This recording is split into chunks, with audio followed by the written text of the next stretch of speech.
Searing is a critical part of almost every sous vide cook. Many people new to sous vide don't know how to get a perfect pan sear on their food. And I'm going to show you how coming up next on Amazing Food Made Easy.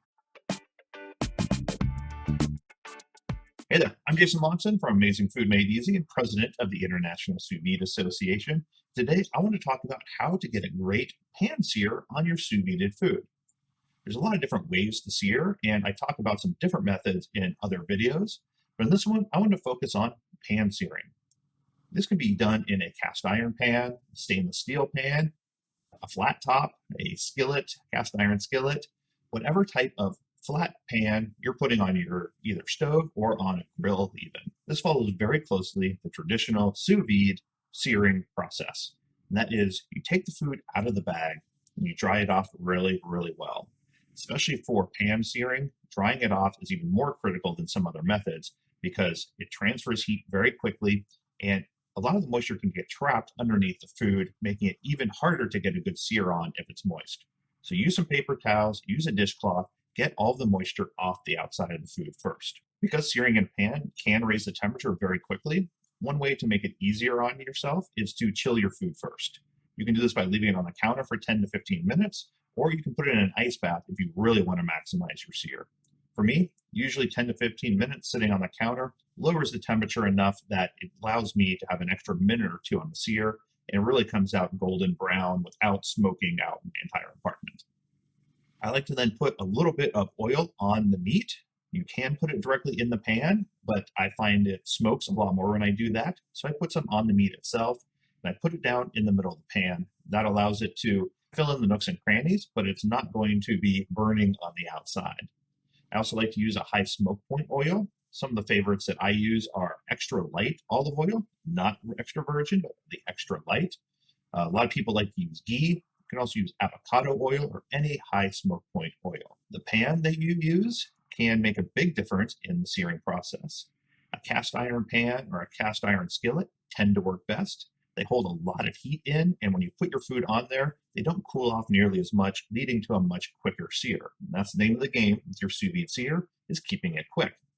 Stainless steel also works really well, especially if you're planning on doing a pan sauce or some sort of reduction afterwards. You can get a little bit of sticking in the stainless steel, and you can pull up that flavor by deglazing with some vinegar or some wine, some sort of liquid like that. Some people ask, can you use a nonstick pan? And you really shouldn't. Nonstick shouldn't be raised to very hot temperatures. That's why they're usually used for eggs or more gentle types of cooking. So if nonstick is all that you have, you can use it, but you're going to have to use a lower temperature, which means the inside of your food is going to raise a little bit more. So you might want to chill the food first. Once your pan comes up to temperature and you put the food in it, the goal is to basically flip it every 30 to 45 seconds. You're going to do this for 2 to 3 minutes or until the core temperature comes up to where you want to eat it at. So if you chill your food ahead of time, you have a little bit longer sear process. If you haven't chilled it, then you want to make this as quick as you possibly can. So 2 to 3 minutes is about the maximum that you can do without overcooking it, but a lot of times you might want to go even shorter than that. By flipping it every 30 to 45 seconds, you keep the heat from penetrating quite as far as it would, and you're making sure that the hot oil on the outside kind of keeps browning it a little bit even when it's on top of the food.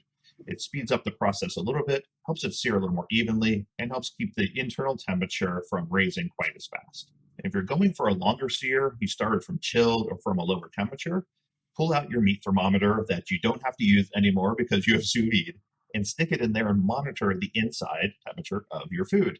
That will give you a great idea of how long you can keep the searing process going before you raise the temperature too much.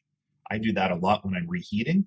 I will chill the food overnight or for a few days, and then when I want to cook it, I'll heat it up in a water bath to 100, 110 degrees.